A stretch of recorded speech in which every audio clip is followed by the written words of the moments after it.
So, I finally got around to seeing Teenage Mutant Ninja Turtles 2.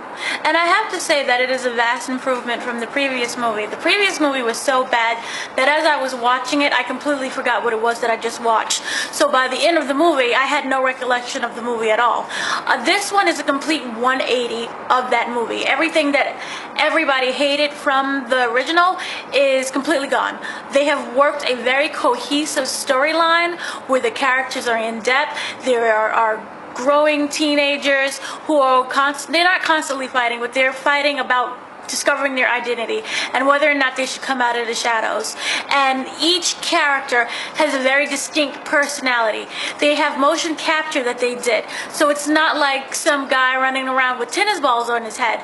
These are the voice actors are actually acting the part, and the camera captures the emotion and the feeling and translated it into CGI, much like what Gollum did for Lord of the Rings.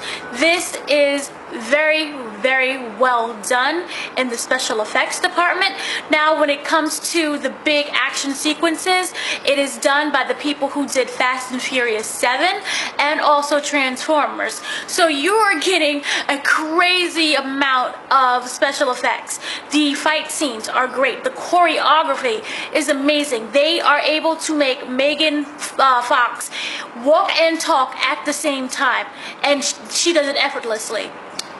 Stephen Amell as Casey Jones, you know, he's kind of a fun-loving kind of character. I really liked him, and his fight choreography should be on Arrow because it's just that good. Tyler Perry as Baxter, he's kind of a goofball, the nerdy black goofball, and I really liked it. You could tell he was having fun. Everybody was having fun in this movie. Seamus was having fun. Gary Anthony Williams, he was having fun as Bebop, and you really liked how in human form they was able to bring that same characters into the CGI, and it was truly, I'm gonna say, very well done and best movie of the franchise. I will say that I did have a problem with Krang. The way how they did the special effects, it kind of made him come across as really cartoony.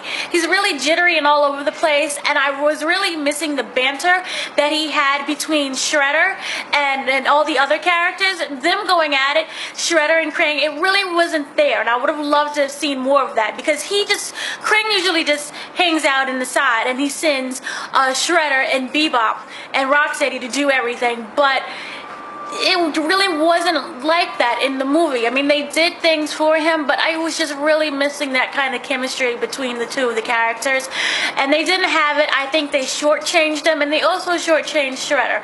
Shredder, to me, was way more menacing than Krang, but, you know, it is what it is, and what they did with it was good.